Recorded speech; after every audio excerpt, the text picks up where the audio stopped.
Imagine a politician so outrageous that he disguised himself as a woman to crash a sacred, female-only religious ceremony, sparking one of the biggest scandals in Rome. Meet Publius Clodius Pulcher, the bad boy of the Roman Republic. Born into nobility, he renounced his aristocratic title to become a champion of the people, yet his career was filled with violence, vendettas, and controversy that kept Rome's streets and its politics in turmoil. But was he a hero of the masses or just a political troublemaker? In this video, we're uncovering the wild life of Clodius and how he bent the rules, broke the mold, and shook up Rome in ways that still have historians talking. Let's dive in. Born around 92 BC, Clodius came from the noble Claudian family, a patrician line with deep roots in Rome's elite circles.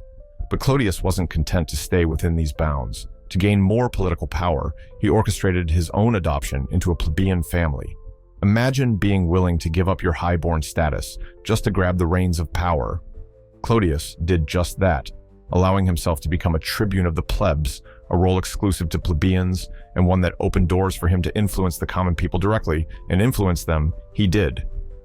With this move, Clodius sent a clear message. He was prepared to do anything to get ahead. But if there's one event that put Clodius on the map for good, it's the notorious Bona Dea scandal. In 62 BC, Clodius disguised himself as a woman, yes, you heard that right, to sneak into the sacred women-only Bona Dea festival, held at Julius Caesar's home. What was he doing there? According to rumors, he intended to seduce Caesar's wife Pompeia. This wasn't just a scandal, it was sacrilege. And when he got caught, the outrage was so fierce that Caesar divorced Pompeia, saying, "Caesar's wife must be above suspicion." Clodius faced trial, but thanks to some alleged bribery, he got off scot-free. This scandal, though, solidified his reputation as Rome's ultimate bad boy. After the scandal, Clodius used his tribunate in 58 BC to win over the people with a series of bold reforms. He expanded the Roman grain dole, making it free for citizens. A massive giveaway that won him the love of the common people and placed him at the center of Roman populism. But he didn't stop there. He restored collegia, or private guilds, allowing him to mobilize groups that acted almost like modern political clubs or unions, giving the urban poor a new voice and strengthening his base. He even took on the Senate, limiting the censor's power and blocking the use of religious omens to disrupt public business. These reforms made him a hero to some and a nightmare to others. No story of Clodius would be complete without talking about his bitter rivalry with Cicero. When he became tribune, Clodius passed a law that targeted anyone who had executed a Roman citizen without trial, a direct attack on Cicero, who had taken such measures during the Catilinarian conspiracy. This law forced Cicero into exile, and Clodius didn't stop there. He tore down Cicero's house and dedicated part of the land to the goddess Liberty, rubbing salt in Cicero's wounds.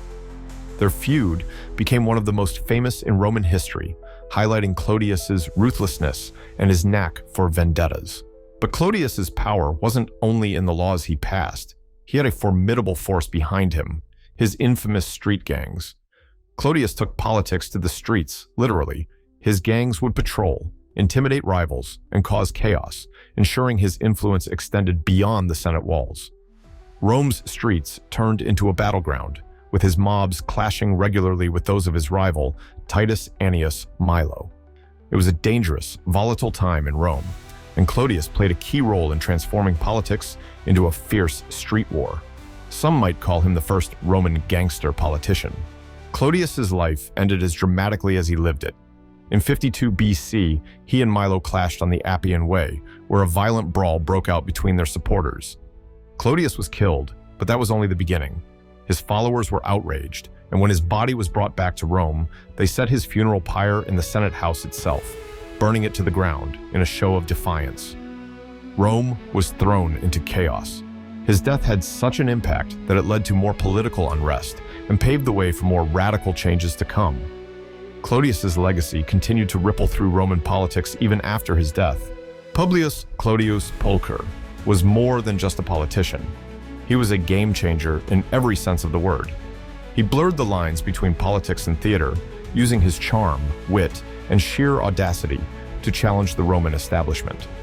He was adored by the people, feared by the elite, and left a legacy that highlighted the fragility and chaos of the late Roman Republic. His life reminds us that sometimes the most disruptive figures are the ones who leave the biggest mark on history. Thanks for joining us on this deep dive into the chaotic world of Publius Clodius Pulcher. If you enjoyed this journey through ancient Roman scandal and political intrigue, don't forget to like, subscribe, and tell us, do you think Clodius was a hero of the people or a villain of the Republic?